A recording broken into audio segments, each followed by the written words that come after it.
Welcome to Raven Talk, the official podcast of the Raven Tribe. The Raven Tribe is a home for warriors on the path, and is dedicated to training warriors for the battlefield of life. Visit us on the web at theraventribe.com, where you can learn more information on membership, warrior training, as well as links to our official YouTube channel, Facebook group, apparel store, and our official bookstore, Marshall Books. Are you sick of your job? I was inspired to write this article after speaking with a friend who was telling me about his employees. He explained to me that his employees were miserably lazy, took no pride in their work, and basically held their roles in contempt. This is unfortunately the case for a lot of people. I rarely hear about how someone loves their job, but I hear almost daily how they hate it. Some jobs are bad. Some are really horrible, and efforts should be made to correct those conditions or secure more agreeable employment, but a job can be made better or worse depending on how you tackle it. I want to offer some advice to keep in mind when you decide to complain about your job. It is not always easy to put into practice, but if you make the effort and are consistent in your efforts, I guarantee that you will improve your outlook. Step 1. Pride. Martin Luther King Jr. said it best. If a man is called to be a street sweeper, he should sweep streets, even as a Michelangelo painted, or Beethoven composed music, or Shakespeare wrote poetry. He should sweep streets so well that all the hosts of heaven and earth will pause to say, "Here lived a great street sweeper, who did his job well." If you are going to do a job, do it well and do it right. Exceptional people strive to do things to the best of their ability. It is unacceptable for an exceptional person to put in a half-hearted effort. That is what makes us exceptional people. We are willing to invest the blood, sweat and tears to make an exceptional effort. It doesn't matter what job you do. When someone mentions your profession, you should strive to be the first name that comes to their mind. Exceptional people will gain the respect of others through the pride which they take in their work. You cannot be a warrior if you do not strive to put forth your best effort every time. You will be surprised of the satisfaction one feels when one takes pride in their work. Step 2. Responsibility. Due to the nature of your work, it may be easy to miss the big picture.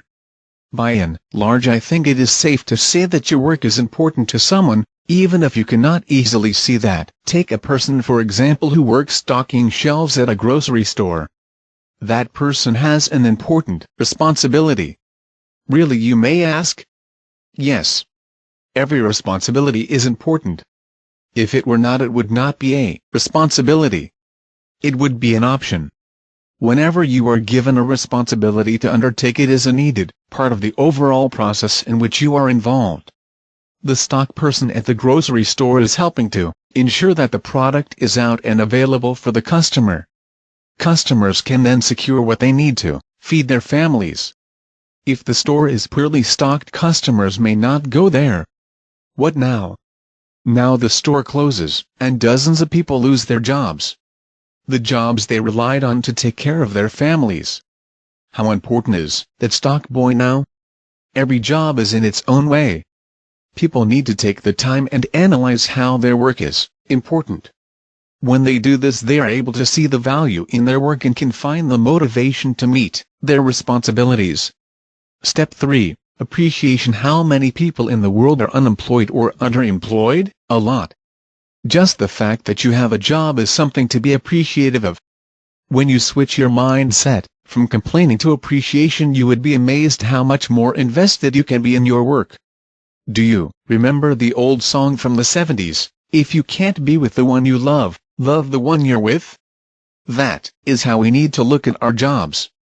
I might find myself having a really ugly girlfriend or boyfriend who is grumpy, smells bad and can't cook. I will tell you what, though, I love them. I love them so much. Why? Because they pay my rent, they put food on my table, they give me health insurance. Because of them I can buy my kids new shoes. I love them. I appreciate them. We often look so hard at the negatives that we forget all of the positive things our jobs can give to us. The next time you want to complain about your job, think about who will make your mortgage payment or buy food for the kids if you stepped away from it. Think of all of the people who would love to have a job like yours. Think of the people who went to bed last night hungry or cold because they didn't have a job to provide the income needed to meet their basic needs. You need to be mindful of how lucky you are and kind. You must treat that job with respect, appreciation and love no matter how ugly she is. Step 4. Moving on. When you may find yourself unhappy, even after attempting steps 1 to 3.